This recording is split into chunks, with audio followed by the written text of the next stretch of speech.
What's up, everybody? Michael Walsh here. So today I want to talk about the quality of Umar Nurmagomedov, how he compares to Islam and Khabib, and to a lesser degree Usman, but how he compares to those guys, and like by extension, whether or not those guys, again, chiefly Khabib and Islam, whether or not they would have the success they did in their own divisions if they were born bantamweights rather than lightweights.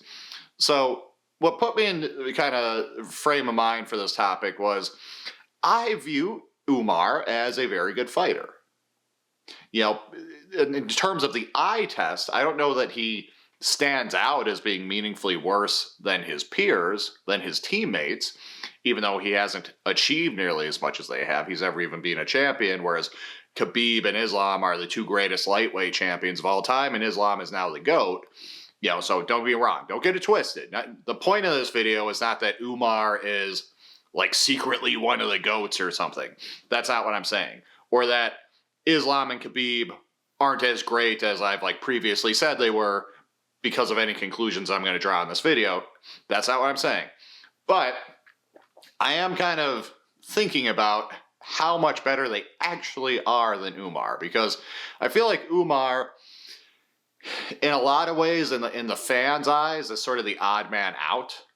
You know, he's sort of the Ringo, like in the equation, where it's like you've got Khabib, you've got Islam, you've got Umar Nurmagomedov, now you've got Usman Nurmagomedov, and Usman also hasn't achieved the things that Khabib and Islam have, but he is undefeated, and you know people are very high on him, whereas Umar has lost. And that by itself isn't the end of the world because, yeah, Usman's presently undefeated. Khabib retired undefeated. But Islam himself lost early in his UFC career. It's just that he's since so thoroughly buried that defeat that it's sort of irrelevant. You know, it's more of a detail than anything. But in the case of Umar, not only did he lose, but he lost on the biggest stage. He lost, you know, at the highest level. He lost in his first title fight. Right? And that's a different situation. And there's a not meaningless chance he won't get an opportunity to run that back. We'll see. You know, we'll see what happens with the trilogy fight between Merab and Yan. We'll see, you know, what happens, of course, this weekend with Umar and Song Yadong. You know, it's not impossible that he and Merab will cross paths again, but meaningful chance they won't. And meaningful chance that if they do, and Merab still has gas left in the tank, that the fight will kind of go the same way it did the first time.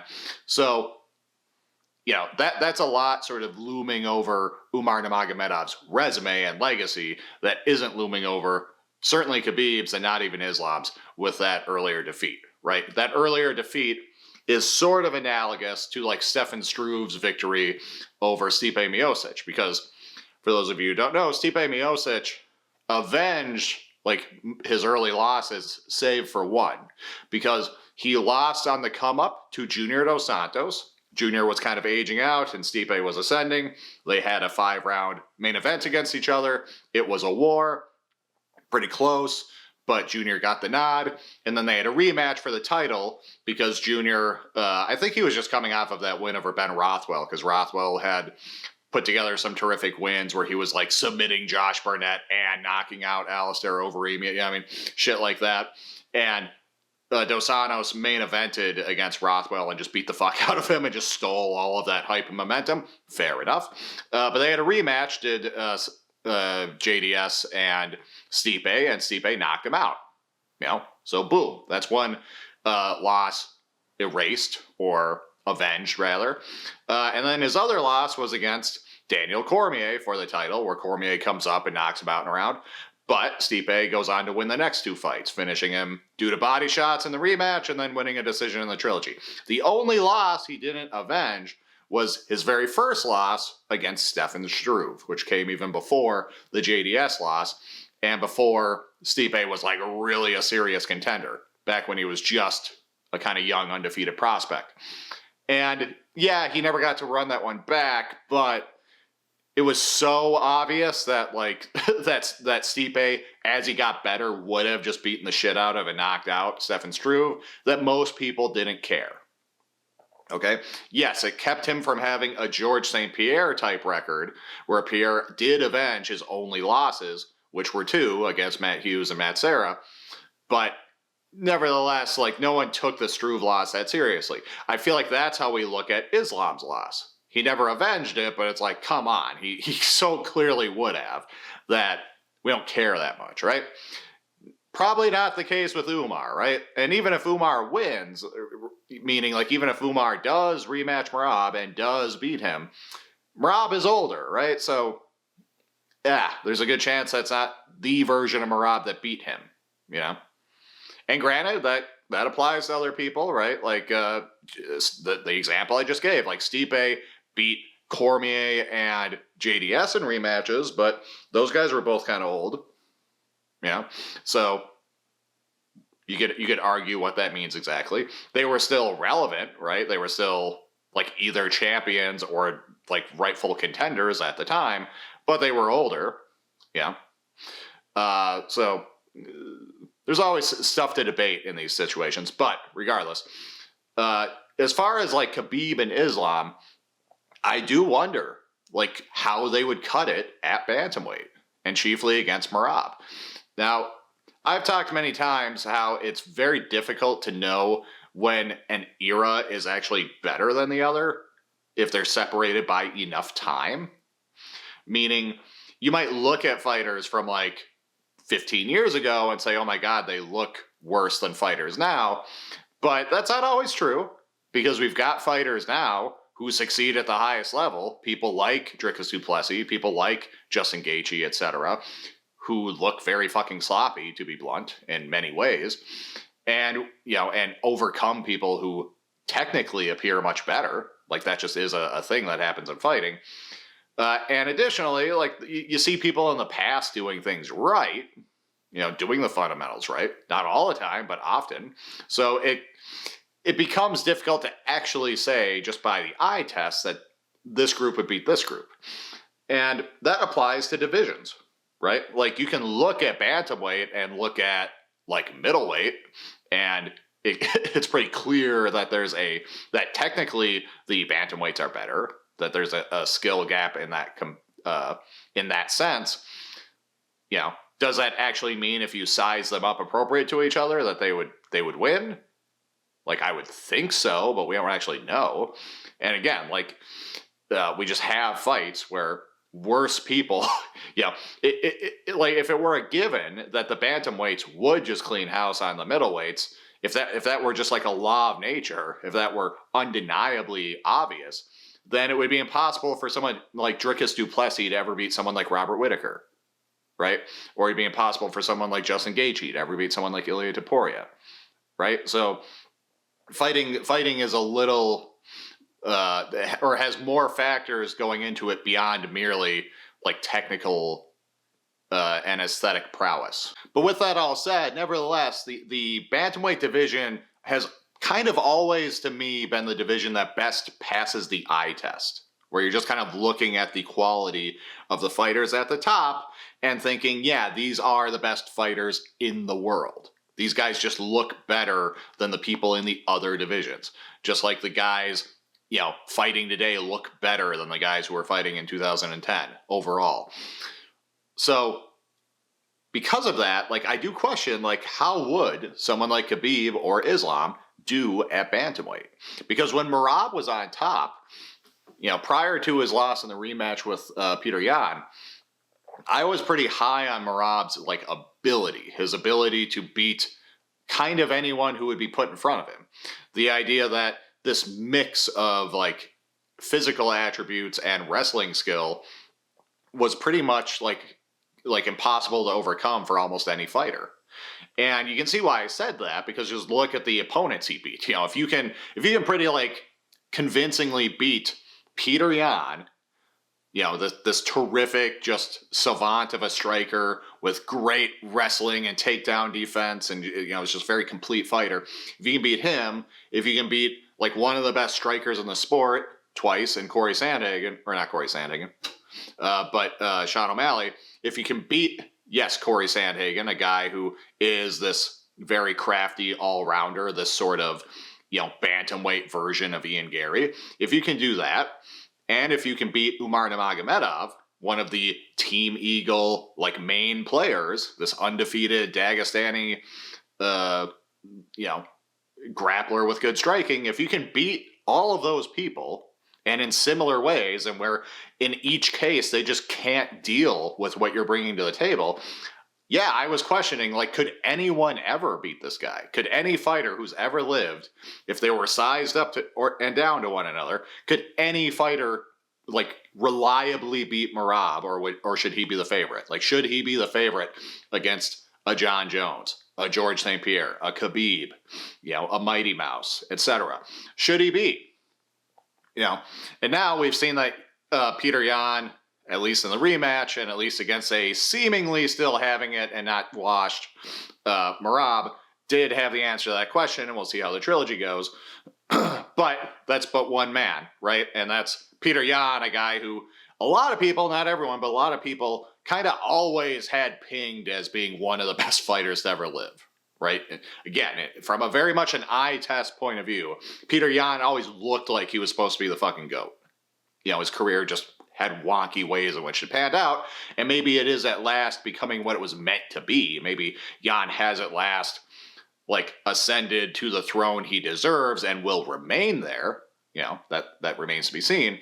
But all this to say, yeah, I was questioning, whilst it's a bad look that Umar lost to Merab the way he did, would Khabib or Islam have actually done any better if they were the same size? I'm not sure. Because, whom did Islam or Khabib fight that would convince you they could? Right? The best grapplers that Khabib ever fought were Pat Healy, an underrated win, a big grappler who was just coming off of submitting Jim Miller. Khabib beat him, and RDA is probably second best grappler that Khabib beat. And Khabib beat RDA, but he didn't maul him the way he did everyone else, or most everyone else. Right? He took him down and was controlling him, but quite a lot of that is him just RDA retaining guard, and Khabib not getting the full snowball effect that he likes to get, where he's getting to his wrist right and mat return positions and just ground and pounding the shit out of you, the way he did against someone like Michael Johnson or something. He's not getting that kind of success against RDA. He clearly wins, don't get me wrong, and he gets him down throughout the fight, but that's RDA kind of illustrating that he's a better grappler than a lot of these strikers that Khabib had faced. So that's that. You've got the T-Bow fight, right, where a big roided up jiu-jitsu guy refused to be taken down by Khabib, and Khabib won a dicey decision. You've got those, right? Those are the best grapplers Khabib's ever faced. In the case of Islam, the best grapplers he's ever faced are jiu-jitsu guys like Ramos and Moises, and most importantly, Oliveira, cool, and wrestlers, not wrestlers plural, wrestler singular, in Arman Tsarukyan. And that's a terrific wrestler, but it was on short notice. It was years ago. It was Arman's debut in the UFC, and it was competitive. And you could see that Islam got the better of him, and he also got the better in terms of the pace. Arman was starting to wilt as time went on, which would not be a reliable way to beat Merab, obviously. So that's kind of it, right? As far as other good grapplers, you got to look at someone like Ian Gary, who again is sort of the poor man's welterweight Corey Sandhagen. But, Merab, I feel much more convincingly beat Sandhagen than Islam beat Gary. Granted, that's with Islam having a size disadvantage and a sort of age disadvantage to a degree. But again, does that convince me that Islam would beat Merab? Or that, any more that much than Khabib's wins convince me that he would beat Merab? I'm not sure. So it's a weird one. It's would Umar just be a fucking champion if he were in a division like lightweight? Because bantamweight, like often throughout the sport's history, bantamweight and lightweight have been seen as the two best divisions. It shifts, right? Like there have been points where other divisions have been more the kind of the premier divisions, the divisions with like the bigger names. So like there was a time when light heavyweight was kind of where all the best action was happening, right? During the height of Pride, where you had Wanderlei Silva and Shogun and Rampage and guys like that. And in the UFC, you had the rivalries with Chuck Liddell and Tito Ortiz and Randy Couture. That was all well and good. And the UFC, for points, didn't even have a lightweight division, right? But regardless, as time went on, it was kind of understood that the lightweight and welterweight divisions, kind of during the BJ Penn and like George St. Pierre eras, that those were the best divisions. And it's before the UFC even acquired like featherweight and bantamweight from WEC and then later created a flyweight division.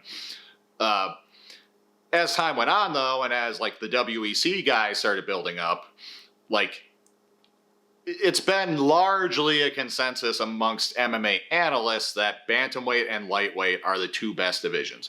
And when last I checked, that also tracked as far as number of participants, meaning that if you just went to the UFC roster, and this might have changed now, it's been a minute since I've checked this, but if you looked at every name, the total number of competitors in each weight class, lightweight and bantamweight have the most. Which kind of makes sense, right? You'd expect the divisions that are the best to have the most people competing, and therefore the people who rise to the top to be the most qualified, right? So that's always kind of been the take, and a lot of people have favored of the two bantamweights, have kind of thought that bantamweight just looks the better. Looks like the guys at the top of that division are better put together and more skilled than the guys at lightweight, and I've always kind of agreed with that. Right? And if you just look at the elites, it's pretty impressive, right? Because you've got someone like Merab, of course, like whom again I've been saying like could potentially just beat any fighter ever. If they're all sized up to one another, he'd have an argument at beating like basically everybody. You have the only real poisonous matchup he never had to face was like a real elite submission guy. Like you question, could someone like Brian Ortega or like Ryan Hall or something be a poisonous fight for him, potentially. But aside from that, like, he's really proven himself. And aside from Rob, you've got like Aljamain Sterling, one of the greatest submission wrestlers in the history of the sport. You've got really, really, really high-end strikers like a Sean O'Malley at the top right now. Yes, you have Umar. You've got a main player from Team Eagle as one of the top guys. You've got Corey Sandhagen. Again, like the better Ian Gary. You've got, in the past, you of course have people like TJ Dillashaw and Dominic Cruz, who are two of the best striker wrestler guys, that sort of Alexander Volkanovski archetype that I talk about. Two of the best guys to do that ever. You've got Henry Cejudo. Yeah, I mean, like the top guys at bantamweight have often, Peter Yan, how could I forget? Like the guy who most more than probably any fighter in history passes the eye test, Peter Yan. Like the top of bantamweight has often looked like it has the best fighters on earth. To me, I've been of that camp. I've co-signed that idea. That doesn't mean it's always been the healthiest division in terms of like turnover and the title picture. Like welterweight is a way better division right now in the sense that welterweight has a lot more people who like look like potential contenders, and there's a lot more like kind of movement and action happening. There's a lot more, oh my God, I can't wait to see these two guys fight, and I can't wait to see the champion fight this guy and this guy and this guy. There's a lot more of that at welterweight at the moment, but there was also more of that at heavyweight during like the Cain Velasquez JDS era. It doesn't mean those guys were better than the best guys at bantamweight. You know what I'm saying? So those are two separate questions, right? The question of the general health of the division in terms of the title picture is a separate issue from whether or not like the top five in the division are just clearly better than the top five in this other division. And just going off the eye test and just sort of assessing their skills across the board, I still feel like the top guys at bantamweight are kind of just, the top guys are better than the top guys in any other weight class and at lightweight and welterweight.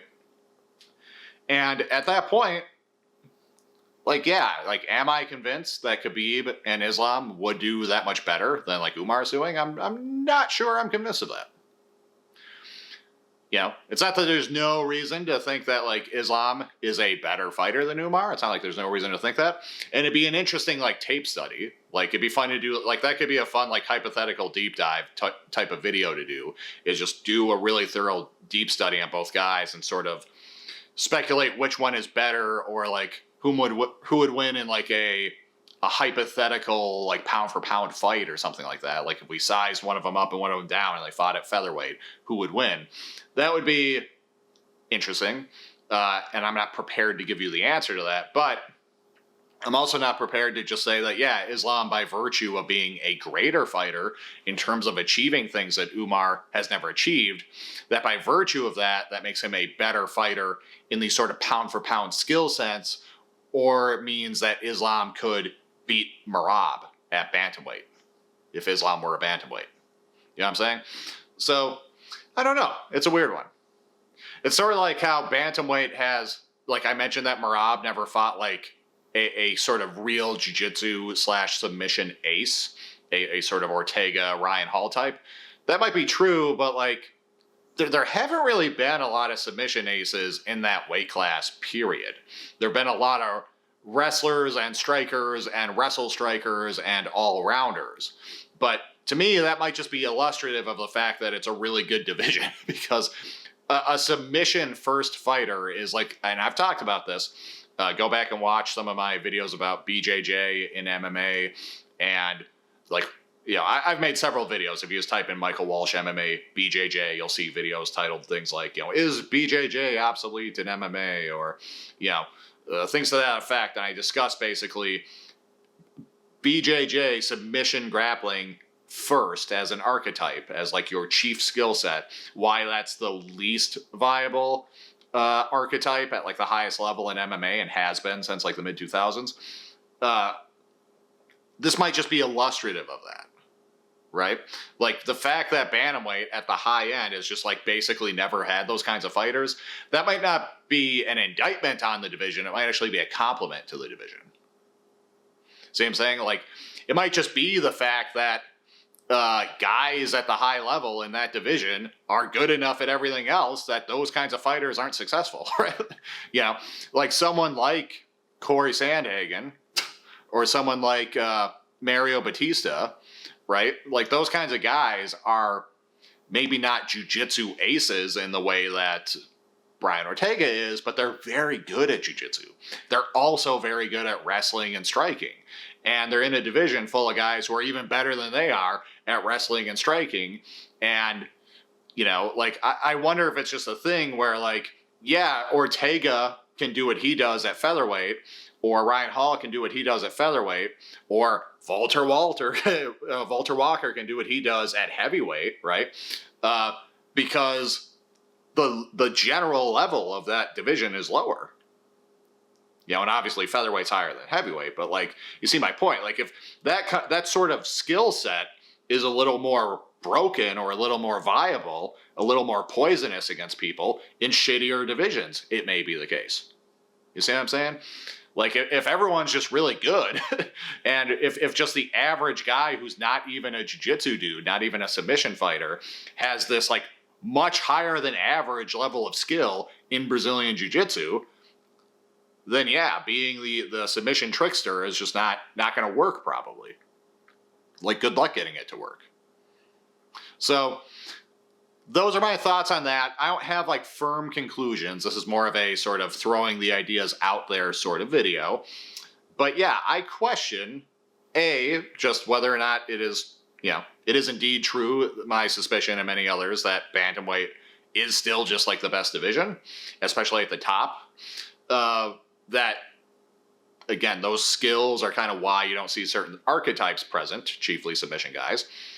And that Umar is actually maybe as good as Islam and Khabib, but is just fighting in a much harder weight class and has to fight specifically a very horrible opponent in Merab that Khabib and Islam never had to face anything comparable, and where they very well just may have lost to him if they too were bantamweights and were stuck facing him for the title.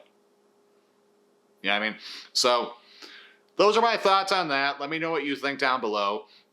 Like if you have not, subscribe if you have not, check out my other YouTube channel if you have not. It is called Michael Walsh Nerd Stuff. It is a nerd-themed channel. On that channel, I talk about nerd shit. I talk about comic books, video games, anime, sci-fi, television, film, novels, all that kind of shit. If you're interested in that stuff, go check it out. If not, no worries, just stick around here. But in any case, take care.